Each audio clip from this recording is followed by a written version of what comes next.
이 새벽에도 하나님의 은혜로 함께하는 여러분들을 주님의 이름으로 환영하고 축복합니다. 마태복음 14장 22절로 36절의 내용으로 함께 말씀의 은혜를 나누겠습니다.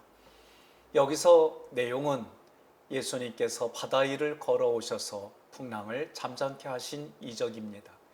이 이적을 통해 우리에게 구원을 설명하십니다. 22절, 예수님께서 오병이어의 기적을 경험한 그 현장에서 제자들에게 빨리 피하라고 하십니다. 예수님은 자신에게 환호하는 군중을 직접 흩으시고 그 사이에 먼저 제자들을 배에 태워 갈릴리 바다 건너편으로 보내셨습니다. 예수님께서 의도적으로 제자들이 오병이어의 기적의 현장에서 예수님께 드리는 사람들의 박수와 갈채와 관심을 보고 듣지 못하도록 하셨습니다. 이렇게 하신 이유는 15절에 사람들이 억지로 예수님을 붙잡아서 임금을 삼으려고 했기 때문입니다. 예수님은 그 후에 그 무리를 보내시고 기도하러 따로 산에 올라가셨습니다. 그렇다면 어떤 의도로 무리들이 예수님을 왕으로 삼으려 했을까요? 유대인들은 다윗 왕국 때에 낙원이 회복되었다고 생각했습니다. 그 생각을 가지고 구원을 에덴 동산의 회복으로 생각했습니다. 다윗 왕국 때가 이스라엘 역사상 가장 번성했습니다. 그러나 다윗 왕국은 그 후손의 때에 가서 다 망했습니다. 그럼에도 불구하고 그들은 에덴 동산의 회복을 기대했습니다. 그들은 계속해서 모세와 같은 선지자 메시아가 나와서 다윗 왕국을 다시 회복시킬 것으로 굳게 믿었습니다. 이런 유대인들에게 문제가 있었습니다. 그것은 예수님을 생명의 떡이 아니라 세상의 떡을 주는 메시아로 생각한 것입니다. 그들이 생각하는 구원은 정치적으로, 군사적으로, 경제적으로 구원을 받는 것입니다. 유대인들은 예수님께서 로마로부터 독립을 시켜 정치적으로 자유를 가져다 주고 만나와 물과 같은 경제적 풍요를 주는 메시아로 생각했습니다. 그들은 예수님을 붙잡고 모세와 같은 지도자여 왕으로 삼으려고 했습니다. 그들은 영혼을 구원하는 메시아가 아니라 세상에 떡을 주는 메시아를 원했습니다. 그래서 예수님께서 그들을 의도적으로 멀리하시고 제자들을 먼저 보내셨습니다. 24절, 제자들이 탄 배가 바람에 거슬림으로 물결로 인하여 고난을 당합니다. 아마도 제자들의 마음에는 세상의 임금이 되는 좋은 기회를 뿌리친 예수님에 대한 서운함이 있었을 겁니다. 제자들은 예수님께서 왜 그렇게 행동했는지 생각했을 겁니다. 그때 풍랑이 일어났습니다. 마태복음과 마가복음에서 주님은 제자들을 폭풍 속으로 손수 몰아넣으셨다고 기록했습니다. 예수님은 산 위에서 그 제자들을 계속 지켜보았습니다. 주님은 제자들을 가르치시려고 일부러 그런 상황을 만드셨습니다. 그러므로 여러분의 인생 가운데 폭풍이 일어나거든, 폭풍과 같은 어려운 일들이 일어나거든 먼저 하나님을 생각하십시오. 하나님께서 왜 이런 폭풍을 허락하셨을까? 왜 이런 폭풍과 같은 사건을 허락하셨을까? 깊은 묵상을 하시기 바랍니다. 풍랑이 있는 바다는 하나님의 심판과 저주를 상징합니다. 노아 홍수 때에 하나님이 물로 세상을 심판하셨습니다. 구원을 받은 성도들이 들어갈 새 하늘과 새 땅에는 바다가 있지 않다고 했습니다. 이처럼 바다는 하나님의 심판과 저주를 상징합니다. 모든 죄인은 심판과 저주의 바다에서 헤매다가 영원히 그 속으로 빠집니다. 이것은 모든 죄인들의 필연적인 삶입니다. 우리 성도들은 어떻게 그 저주와 심판의 바다에서 빠져나올 수 있을까요? 우리 인생의 배에 예수님이 함께 타시면 됩니다. 예수님이 함께 타시면 풍랑과 바람이 조용해집니다. 노아의 식구가 어떻게 저주와 심판의 바다에서 살아날 수 있었습니까? 그것은 예수 그리스도를 상징하는 구원의 방주 안에 들어갔기 때문입니다. 마찬가지로 오늘을 살아가는 우리도 믿음으로 예수님과 연합하여 건짐을 받았습니다. 예수 그리스도의 십자가 용서와 사랑을 믿고 예수님과 함께 연합하는 길만이 심판과 저주를 면합니다. 이것이 영원한 하나님 나라에 들어가는 길입니다. 본문의 사건은 이것을 우리에게 보여주는 그림입니다. 주님께서 십자가를 가리켜 요나의 표적이라 하였습니다. 요나가 서울을 상징하는 물고기 뱃속에서 3일 밤낮을 머무르며 지옥을 경험한 것처럼 예수님 자신도 사흘 밤낮을 땅속에서 지옥을 경험할 것으로 말씀하셨습니다.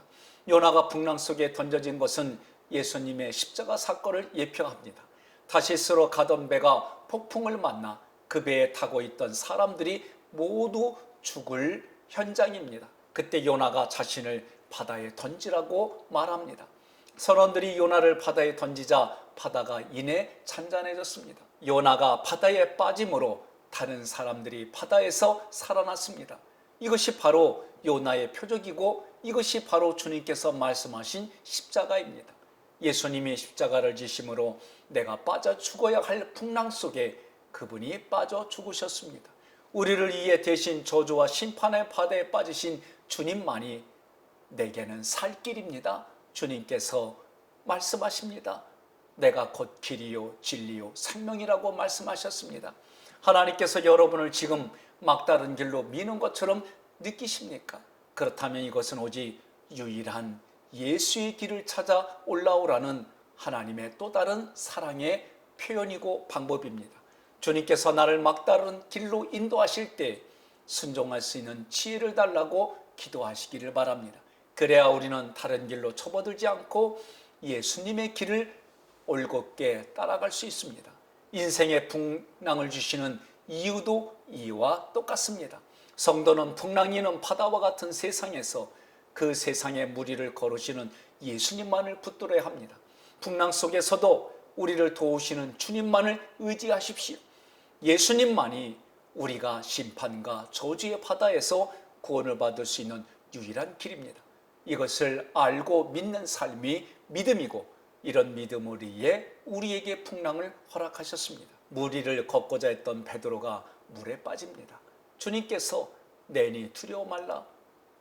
내가 바로 너희를 구원할 하나님이다. 그러니 두려워 말라고 말씀하셨습니다. 베드로가 주님 저도 무리를 걷게 해달라고 요구했습니다. 풍랑이 있는 바다에서 무리를 걸어보는 것이 뭐가 중요할까? 일단 살아야 되지 않겠습니까? 그런데도 베드로는 주님 우리를 구원해 주십시오가 아니라 주님 저도 범나게 무리를 걷게 해달라고 요구했습니다. 이것은 다분히 이생의 자랑과 세상의 종력에 기인한 요구였습니다. 여러분, 그리스도인의 삶은 멋있게 무리를 걷는 삶이 아닙니다. 주님, 저는 주님이 아니면 아무런 희망이 없는 더럽고 추악한 죄인입니다. 이 죄악의 바다, 폭풍의 바다에서 저를 살려주세요. 이렇게 고백하며 자신의 불가능을 인정하고 하나님의 은혜만을 의지해야 합니다. 많은 이들이 기독교를 오해합니다. 많은 사람들이 예수를 믿는 자들은 이 땅에서 떵떵거리며 자신을 증명하고 그렇게 살 수 있다고 가르치고 그것을 굳게 믿고 있습니다. 거기에 행복이 있다고 믿고 있습니다. 그것은 아닙니다. 그것은 저주의 바다요. 그것은 풍랑의 바다에 빠지게 되는 환경입니다. 성경에서 예수 그리스도의 힘을 이용해 무리를 걷던 베드로가 어떻게 기록이 되었습니까? 베드로는 세상 것을 얻기 위해 주님을 쫓은 오병이의 현장에 있던 자들과 배 위에서 여전히 바다 위를 폼나게 걷고 싶어하는 그런 삶에 관심을 가졌던 제자들을 대표합니다. 그들은 모두가 저주의 바다나 심판의 홍수에 빠졌습니다. 그리스도인은 폼을 잡고 무리를 걷는 자들이 아닙니다. 그래서 주님은 세상의 왕을 삼으려 하는 자들을 피해서 그 시험을 이기기에 기도하는 자리 산으로 들어가셨습니다. 주님은 물에 빠진 베드로에게 믿음이 작은 자라고 말씀하셨습니다. 왜 갑자기 거기서 믿음이 등장합니까? 믿음만 있으면 물 위라도 걸을 수 있다는 것을 보여주는 것이 아닙니다. 이생의 자랑, 육신의 정욕으로 무리를 거르려는 자들이 믿음이 없다는 말씀입니다. 그렇게 폼나게 무리를 거르는 자들은 저주의 바다에 빠지게 됩니다. 어떻게 저주와 심판과 죄악의 무리를 걸을 수 있습니까? 유일한 길은 바다를 밟고 무리를 걸으시는 예수님 안으로 들어가는 방법입니다. 노아의 가족이 방주 안으로 들어가서 물 위를 뜬 것과 같은 이치입니다. 다른 길은 없습니다. 오직 예수를 믿고 그를 의지하는 방법밖에 없습니다. 믿음으로 예수님 안에 들어오면 죄악과 저주의 바다에 빠지지 않습니다. 오히려 주님과 함께 그 물 위를 걸어서 천국에 이르게 됩니다. 주님께서 물 위를 걸으시는 사건은 크게 구속사의 관점으로 보아야 합니다. 이 모습은 성도들의 구원의 이야기를 담았습니다. 하나님의 구속 사건이 우리 속에서 어떻게 진행되는지를 설명하셨습니다. 오늘 인생의 풍랑 가운데서 내가 괴로이 노젓는 것을 주님이 보고 계십니다. 우리가 할 일은 우리를 돕고 우리의 인생의 길을 잡기에 찾아오신 주님을 기쁨으로 영접하십시오. 그분을 찬양하십시오. 그분의 이름으로 기도하십시오. 그분을 내 인생의 배의 주인으로 삼으십시오. 이것만이 우리가 살아가는 풍랑에서, 우리가 살아가는 험난한 인생에서 지혜롭게 이길 수 있는 방법입니다. 그런 삶을 살아가시기를 주님의 이름으로 축원합니다. 기도하겠습니다. 인생의 생사복을 주관하신 여호와 하나님 아버지, 세상은 코로나 바이러스 감염증 19로 인하여 많은 이들이 아파하고 힘들어합니다. 연약하고 병든 이들은 목숨을 잃기도 합니다. 이런 상황 속에서 염려와 두려움이 점점 더 많이 퍼져 있습니다. 하나님의 은혜로 회복시켜 주시고 하나님의 능력으로 모든 병균을 사하여 주시고 하나님의 능력으로 모든 영혼들이 소생케 되게 하여 주옵소서.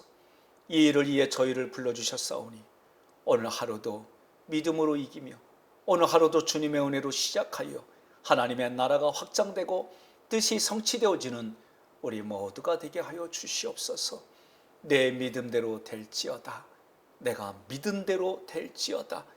오늘도 하나님 앞에 중보기도하며 세계와 민족과 나라와 지역을 위하여 애쓰고 기도하는 하나님의 사람들을 통해 하나님의 모든 것이 흘러 넘치게 하옵소서. 이제는 우리 주 예수 그리스도의 은혜와 하나님의 크신 사랑과 성령님의 감화 감동 역사하심이 코로나로 인하여 이 바이러스로 인하여 고통당하는 모든 사람들의 삶의 자리 위에 또한 이 일을 자기의 것으로 받아들이고 헌신하며 봉사하는 모든 의료진들과 봉사자들 위에 이제로부터 영원토록 함께할지어다. 아멘.